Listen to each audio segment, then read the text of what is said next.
Hello and welcome to the Unnamed Automotive Podcast. My name is Sami, and with me, as always, is my good friend and fellow automotive journalist, Benjamin Hunting. Say hi to the people, Ben. I just want to point out that Sami tried to psych me out with the intro, repeatedly asking me if I was ready, and then saying he wasn't ready, and then asking if I was ready again.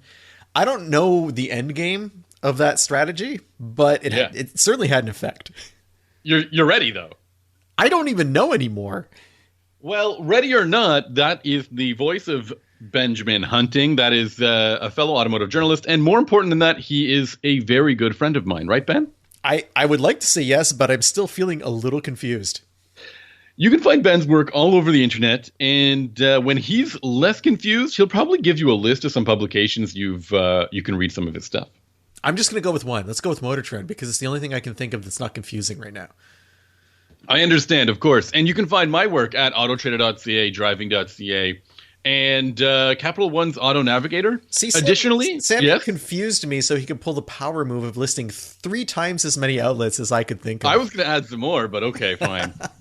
If you want to, if you don't want to listen, read my stuff, you can listen to us on the podcast, but you can also watch me on a variety of YouTube episodes on the driving.ca YouTube channel. And some of them are even family friendly. Most of them are family friendly. Ben, we've got some cool cars to talk about this week, things that we haven't talked about in a very, very, very long time.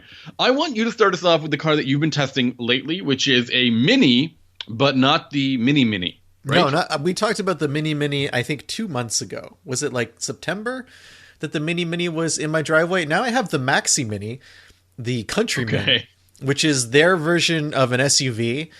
I have to say, a Countryman is really, specifically the Countryman S All4, which gives it all-wheel drive and a turbocharged engine. But really, this is a tall riding hatchback. That's pretty much what the Countryman has always been. You're looking at a vehicle that is surprisingly large externally. Like, it's getting up to nearly RAV4 size in some dimensions. But inside, it's pretty much around the area you'd get in a Golf, I think, cargo-wise and passenger room-wise. So what does that mean? I mean, I always ask this question, or I try to answer this question about Minis, because I always feel like the regular Mini is supposed to be a subcompact car, and if there's an SUV based on that, it's a subcompact crossover, something that would be in line with a Hyundai Kona. Yeah, as you mentioned, a Volkswagen, I guess Taos would be the size closest to a high riding Golf. So it is, in a lot of ways, a subcompact crossover. Like, don't get me wrong, but it has like 25% more cargo space than the one that's leaving. It's definitely embiggened itself. 25%? Apparently so, yeah. And good for them. Wow. It is larger. Like, you look at it and you get this impression of bulk that it didn't have before. And I think part of that is because Mini across the board has, the front end styling on the cars used to have that, I would say it's like half a hexagon kind of grille, where it almost looked like a mouth, and then you had the 2 round headlights on either side, and it really harkened back to the original Mini. But now you look at the Cooper and the Countryman, and they've really slicked things back. Like, it's smooth, kind of a bulkier look in some ways because of the height of the sides, like almost a battleship kind of thing going on. But it doesn't feel as retro as it used to. And at the rear as well, you have a lot of changes versus the previous models. The taillights are completely different, the lighting in general. But you look at the new Countryman, and it doesn't tie as strongly to the Mini brand as I think it used to. And I don't know if that's good or bad. I like some aspects of it. Like, there's a really cool sail panel on the back glass. It's kind of just there for cosmetic purposes and has the All4 logo and verbiage that's imprinted onto it. And it does help differentiate the Countryman from the Cooper, because in the past, I think the Countryman just kind of looked like a blobby Cooper. and now it does look like its own thing. So if you're into that, where you're kind of tangentially still tied to the Mini brand identity, but you don't just look like a bigger 4-door Cooper, I think the Countryman's evolution will work for you. I'm always so worried talking about Minis because my personal opinion has been that ever since they've been relying more on BMW technology platforms in terms of motors and all that other jazz, they've slowly started losing their personality, their the things that make them unique. And so, as far as I understand, the new Mini Countryman, please correct me if I'm wrong, is it related to the X1 and X2? Yeah, it's the same platform as the X1. And the motor, is the motor similar? That I can't tell you exactly. It is a 2-liter turbo. I mean, like everything in the world these days. That is in itself is a large engine to find in a subcompact. Like exactly. If you were to look at something like the Buick, what is the small one called? Envista? No, I think you're right. I think it's the Envista. That's the one that I really liked. But that had, I think, a 3-cylinder engine or a 1.6 liter 3. I'm not sure exactly. I know it was smaller than what's in this. And even the Kona has a 1.6 turbo 4. Yeah, so this is a whole lot of motor for a vehicle of this size, and you get decent power. It's 241 horsepower and 295 pound-feet of torque. And if you want more, there's a John Cooper Works version of the vehicle as well, and that has just over 300 horsepower and the same amount of torque. As I mentioned before, 295 pound-feet of torque is a ton. That's a lot. It really is. And this isn't a light vehicle by any means, but it's not, just because it's large doesn't mean it's enormous. It's still reasonably sized for the drivetrain that it has. You got a 7-speed automatic, and as I mentioned before, all-wheel drive is standard with the All4. Fuel mileage is pretty good with this car. I got like 28 miles per gallon combined, which beats its EPA rating. Wow, good for you. Holy cow. Yeah. So it's only a small difference, but it was quite cold the week that I had the vehicle, and it still was able to turn in that kind of performance. I thought that the acceleration was good. It doesn't overwhelm you, but at the same time, the engine sounds decent for a 4-cylinder, and acceleration is there pretty much whenever you want it. There's an optional adaptive suspension for this vehicle that I did not have, but I'm not sure. I would like to see if that irons out some of the bumpiness that I experienced with the Countryman, because Mini, with the S versions of its vehicles, it's supposed to push you in a performance direction, but you're kind of midway between base and the all-out JCWs.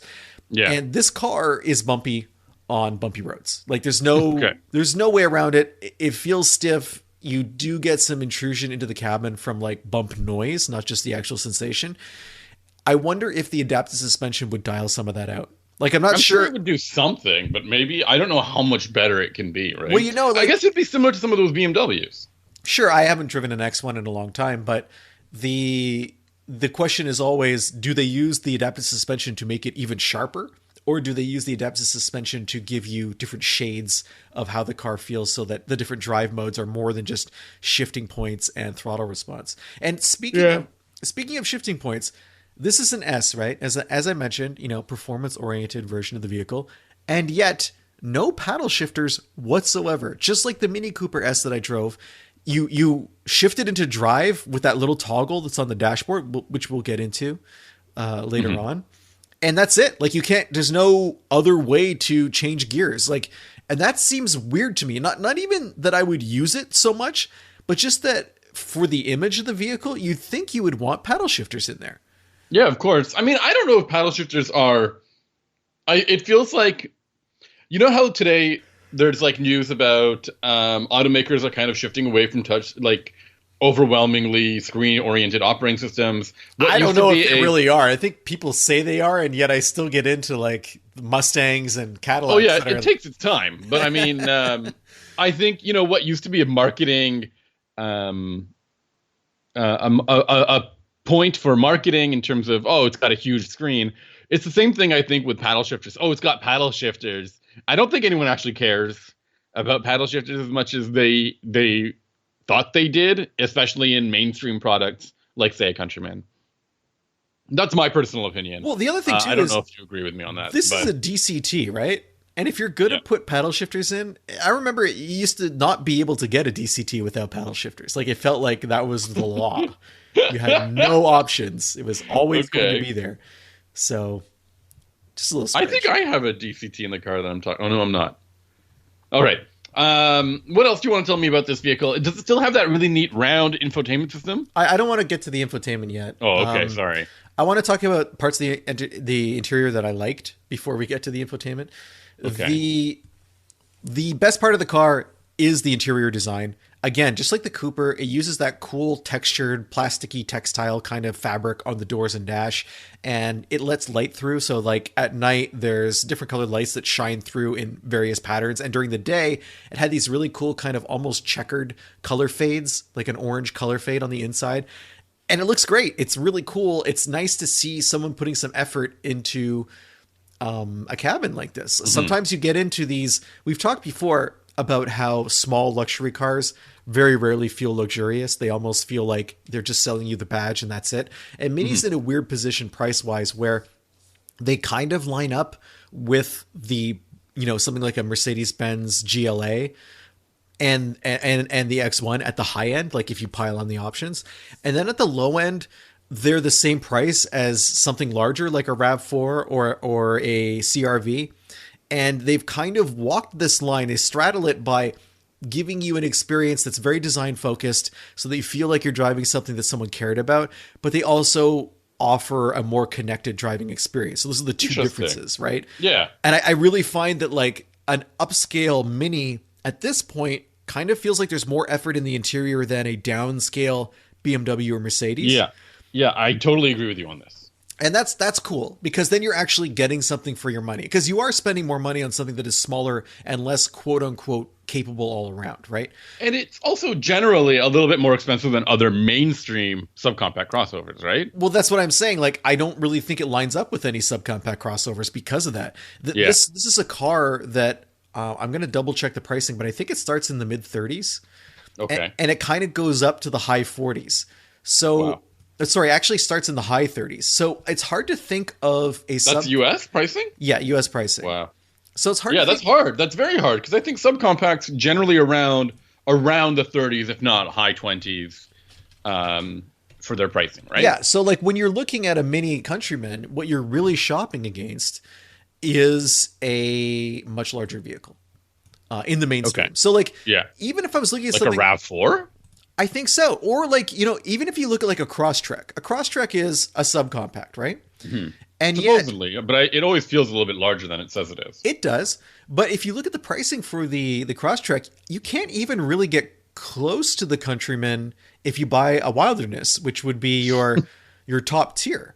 So it's a strange situation, like there's not an exact match.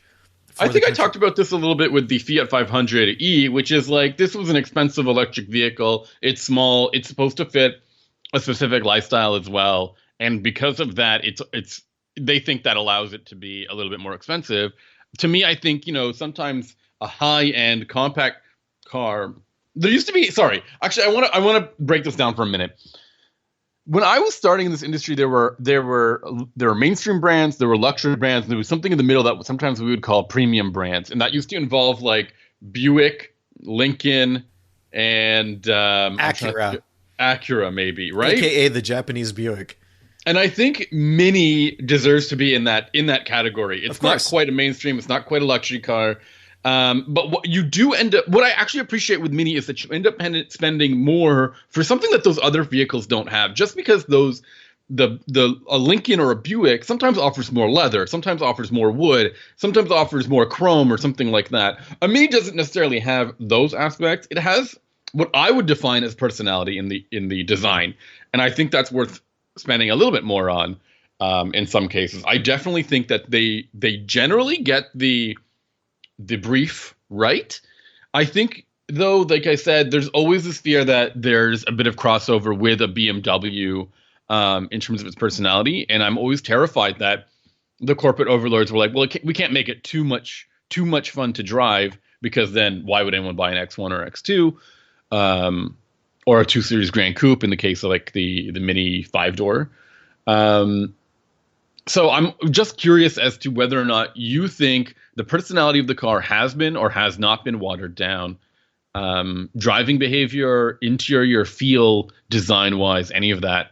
Is it on point? And if you think so, doesn't that make it worth the extra price that they charge? So there's two things in the interior that I don't like that kind of reek of cost cutting. And the first is, and I don't remember if this is like this. I think it was like this with the Cooper as well. Instead of a gauge cluster, you get this really cheap pop-up head-up display. So it displays like, instead of having a head-up display that's projected out over the windshield and over the hood, it's on a flimsy piece of plastic directly in your line of sight. It does not look good. It looks kind of okay at night. Any other circumstance, it looks cheap. I don't understand why they didn't just invest in an actual head-up display, especially since this is a premium-oriented vehicle. The reason that this screen exists in the first place is because Mini has gone all in on this center circle screen. It's an infotainment system that controls almost absolutely everything about the car. The only hard buttons you'll find in the vehicle are just underneath it.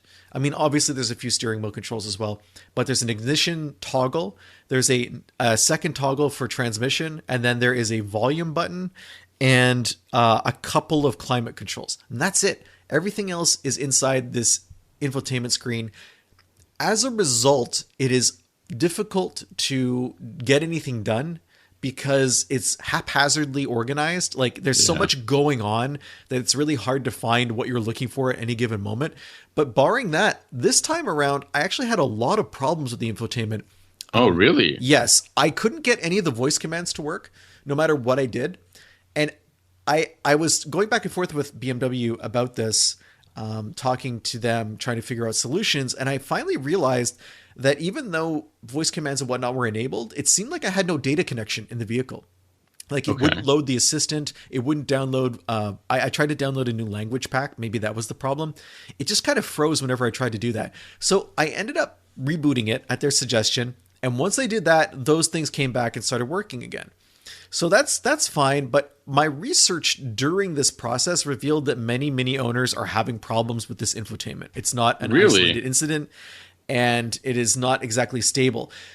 The other problem I had with it was I could not get Android Auto to launch whatsoever. No matter what I did, it just, even after the reset, would not work. And I know it's not me that's the problem, because I used this same phone with the Mini infotainment system the month before. Yeah. And it worked fine. And then I got into another vehicle the same day I took the Mini back, and it worked fine there too. Yeah. So there's something odd about this software. I don't know if it's ready for prime time. And even if it had performed flawlessly, I'm really not a big fan of concentrating everything in one spot, because it becomes so convoluted to use. Yeah, you got to aim with your fingers while you're driving a car to make sure you hit the right button. But even that, like, good luck finding what you want to find. It's just not logically laid out, and there's so many different options. There is another weird thing, and this is a Mini thing across the board. Mini has created these quote-unquote experiences for their cars, and it combines things like the drive mode with other aspects like the colors of the lights inside the car and things like that, and music and whatever. And you flip through them with that. That's the other toggle that's on that list of hard controls. And when you flip from one to the other, the entire system, like, it doesn't reboot, but it cuts out whatever you're doing. Like, let's say you're listening to a podcast or the radio. It goes silent for like 1 or 2 seconds, and then it changes to the new experience. And there's like a little thematic sound when that happens. Like, why does that have to happen? I can't think of another vehicle where you're driving it and you want to change into a more aggressive drive mode, and it's like, okay, but hold on, we're going to have to interrupt your podcast to do that. Like, it's odd, you know? Yeah, I think I totally get that. That's nonsense. I mean, it's just, it's forcing, I mean, first of all, these experiences are just straight gimmicks to me. And to furthermore, to add, an interruption just to make the gimmick present is even worse, right? Yeah. You're drawing attention to it. Exactly. So what else do you want to tell me about this Countryman? Do you think there's an alternative in this segment? I can't really think of a direct competitor. And do you think then, in a class of one, is it a good purchase, right? I mean, let's say that in the next few months, the infotainment system gets resolved, bug-wise or glitch-wise. Is that enough? I think that this vehicle will appeal to a very specific customer. And I think that has always been Mini's MO. Like, that's what they're going for. They have a customer, they routinely resell to that customer, and it works for them. I don't know if you're a practically minded car buyer. I think it will be difficult for you to want a Mini unless you already want a Mini. I think this is a vehicle that is bought emotionally. That's my suspicion. I don't think that you'll be disappointed with it if that's how you're leaning. Like if you like that style and it has decent, interior space and it's reasonably comfortable and thrifty on gas and has good power. And if you like the design, you like the design. So that's not too weird for you. But if you're someone who has a family and you're like, I want the biggest back seat for my car seat, or I want a hybrid model and I don't want to pay a ton for it, or I want like something from a more mainstream brand that has a better reputation for reliability, then these are all stumbling blocks that I think keep people out of the Mini brand. That's fair. I also think that sometimes people who are shopping for subcompact luxury cars, like let's say the Mercedes GLA or the BMW X1 or the Audi Q3, would do themselves a favor by driving a Countryman, because like I said, you get something that those other cars don't have, and that's a bit of personality, a little bit of fun, and a little bit more of an unbuttoned interior and exterior design, because I think those other cars all kind of like conform to a specific design language that makes them feel a little too corporate or like everything else in the showroom, while a Mini can feel really unique and like its own identity altogether. And I think that's a really big deal. And then you also get the other elements that come with a Mini, and I think they have a tiny bit more refinement than a more mainstream model, like let's say a Honda HRV. Or a totally different driving experience, like a Subaru Crosstrek. That's the biggest difference I think between a mainstream subcompact and this vehicle, is that this is intended to be interesting to drive, and it is. It's not boring at any point, and you can't compare it to any subcompact from a mainstream company. The only thing that might have been close was the old Kicks, and that was just like a different class of vehicle, and it didn't completely different price point too. Yeah, and it wasn't nearly as fast. So it's really like it is in its own segment. I do want to also throw in some Canadian pricing. The one I drove started at 46,000, and with the options I had, it was 53,000. Okay. Anything else? I don't think so. I think that's all I got for the Mini. Do you want to hear about the car I drove? I you know what? I think I do. Okay. I drove a 2024 Kia Sorento. This is the SX X-Line, which is a very difficult thing to... the what? Sorry? SX X-Line. Oh my goodness, really? Yeah, it's supposed to look a little bit more rugged than the usual Sorentos out there. So it's got like those all-terrain-ish tires and slightly smaller wheels as rims as a result, which is cool. It also has a 2.5-liter four-cylinder turbocharged engine, which gives it about 281 horsepower. And it has an 8-speed automatic that I found to be a little unrefined in low speeds or off the start, which has always been surprising for me during this drive. In fact, the model that I'm driving is probably one of the longest. It's a long tenured vehicle in the press fleet that I just haven't had a chance to drive yet. It's got let's say 10,000 miles on the odometer, and I've actually noticed a few things about it that does not bode well for the long-term ownership of this vehicle. I think there's a lot of like squeaks and rattles. I've got trim bits that are kind of like falling off. They're hanging off. And overall, for a car that costs about, this model in particular costs just around $45,000, even though it's got that nice punchy motor, there are a few things that I'm just like, oof, maybe hold off a little bit.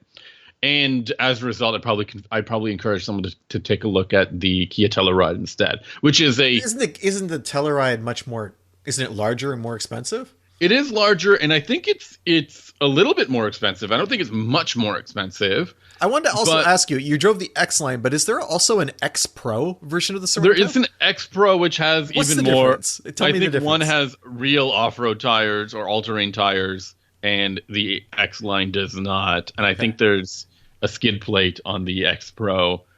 This is like the Passport Trail Sport situation, right? Yeah, it's totally. And again, I don't even think these are totally off-road capable or ready vehicles. They'll probably get you to and fro in the in some inclement weather and bad road conditions, but I don't think this is exactly a rock climbing or dune bashing kind of car. I think it's absolutely not Absolutely not. Yeah, 100% not. There are some things though, the Kia has made huge steps in their interior and exterior design. I think they're now getting a little bit complacent. I think they've plateaued. Wow. With their design. I think they've just kind of kept things where they're supposed to be now, and they're not kind of pushing it. I now feel comfortable in this vehicle. I think that it's totally, I drove the Carnival last week, and the interior design language between this and that are totally similar. And I was just not blown away in any particular way. And that's what makes me push for a recommendation of the Telluride instead, because that's a vehicle that is a little bit more impressive. Even if it has many of the same features, it just ends up being a little bit better because it has a few extra niceties, including more space and additional power from a 6-cylinder motor. What about the fuel mileage difference, though? Like, isn't it going class above going to cost you at the fuel pump? And if not with this Turbo 4, right? No? No, I'll tell you, this Turbo 4 is, I have not been getting great fuel efficiency with it. I'll tell you exactly how much this is rated for and how that compares to the Telluride. So the Turbo 4 is supposed to net you, 23 miles per gallon combined. Okay. And the Telluride, on the other hand, is 20 or 22, depending on the front or all-wheel drive model.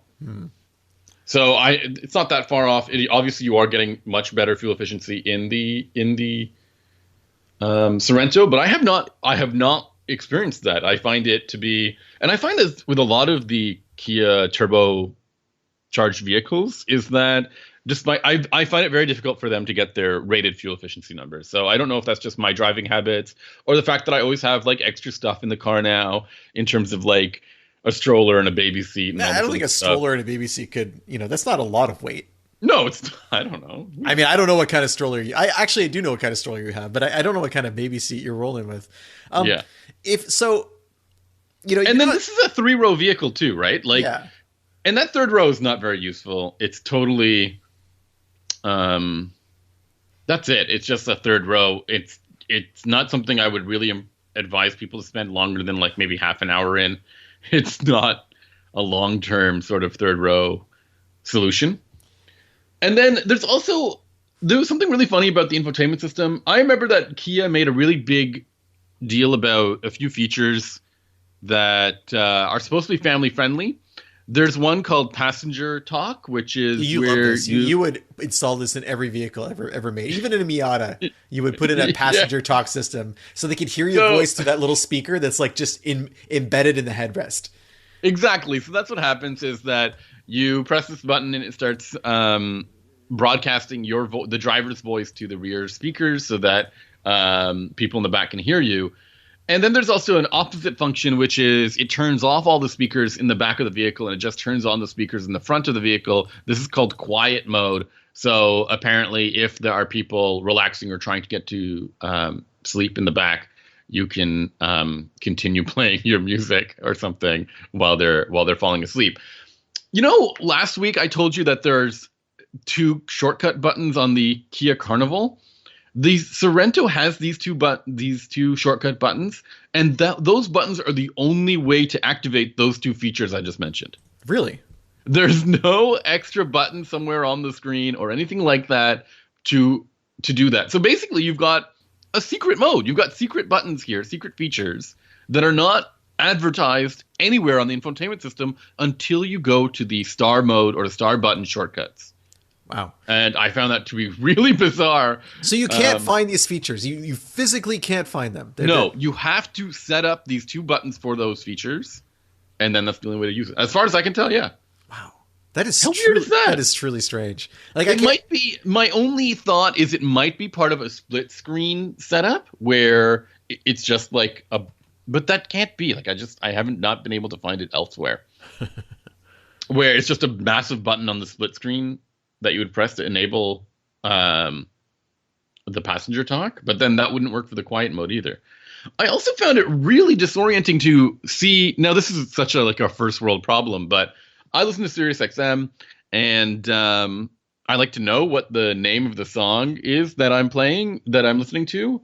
And I found it really difficult to find that. It will show you an album cover art and the station, but not the name of the song. And I was really like, why is this so convoluted? Why is this infotainment design so bad? So I'm giving this thing kind of like low grades on sort of usability. I'm giving it low grades in terms of passenger comfort. I'm giving it low grades in terms of fuel efficiency. The powertrain is pretty good. I just don't like, there's a bit of like a shakiness to first and second gear, which is really weird at low speeds. It feels like a dual clutch that's kind of like slipping into first. Do you know what I mean? Yeah. And it's not a dual clutch. It's an 8-speed auto. So I don't know what's going on with this. And I think I mentioned I have some trim bits that are falling apart. I have the rear window shades, the little hook that it goes on. That thing is like ready to pop off. In fact, it is falling off. And I need to like, anytime I remove the window shade, I have to like make sure I don't rip this little hook off. Or if I do, I have to put it back in. It's very strange. And in a family vehicle that's going to see a lot of abuse, just from kids doing kid stuff. It's not heartening to hear about that. Absolutely. So these are a bunch of small things that add up to me not being a big fan of this vehicle. I'm going to test out the Hyundai Santa Fe in a short while, which is, as far as I know, it's like the Hyundai equivalent of the Sorento, and it's got a major redesign, and I'm really eager to see if this is a bit more of a button-down vehicle than the Kia. Okay. Anything else that you want to talk about with the Sorento? No, I don't think so. Again, something that I haven't driven in a long time. I've always seen as sort of an alternative to certain vehicles in the segment, like an Outback, like a Passport, or something like that, like one of those 2-row sort of vehicles. Even though this has a third row, I really wouldn't recommend using it as a third row. And I've always thought that it on paper was really competitive, and I think after driving it, I'm just disappointed. Have you ever had something like that, like a car that, on paper is a solid competitor, and then it just drops the ball? Yeah, every full-size Toyota pickup truck, I think, is like falls under that definition. You mean like every Tundra? Yeah, every Tundra. Wow. I think that like all the ingredients are there, and then when you get behind the wheel, just like none of it comes together. That's fair. That's a good point. The new Nissan Frontier is kind of like that too, I think, where the drivetrain should be competitive, and the styling is nice, and then you drive it and it just feels a little bit like a relic. And I know for some people that's positive, but I don't know, it just doesn't come across as, when you compare it to where I think the direction of the midsize truck segment is going, it kind of feels like it's dragging its feet a little bit. I always feel this way about certain Jeeps that are not the Grand Cherokee or the Wrangler. Do you ever drive like a Cherokee or a Renegade or a Compass, and you're like, this should be much better in its segment? I mean, it seems it's got the Jeep name, it's got the Jeep design language, and you drive and you're like, yeah, nobody should be really buying these things. Do you know what I mean? No, I know. It's hard to think of like a compact Jeep that has held its own. It just seems like endless tries. So I always feel like I guess the Cherokee was like okay. The Trailhawk version of the Cherokee was like okay, but like that was a very specific version. Didn't it have a weird engine for a while? It didn't have the Pentastar. It had like a weird 3.2. It had the small Pentastar, the 3.2 or something weird about that. Yeah. Maybe that's why it was much more popular. Maybe it was more reliable with that motor. Who knows? Maybe. Anyways, that's all I got. Anything else you want to talk about this week? No, I think I'm good. Sammy, if people wanted to talk to us, how could they do that?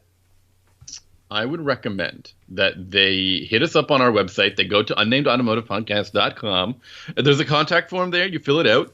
And when you fill that form out, you hit submit, and it lands in our inbox. And then me and Ben will chat about it. And more often than not, we'll just bring it up on the next episode if it's worth talking about. Yeah.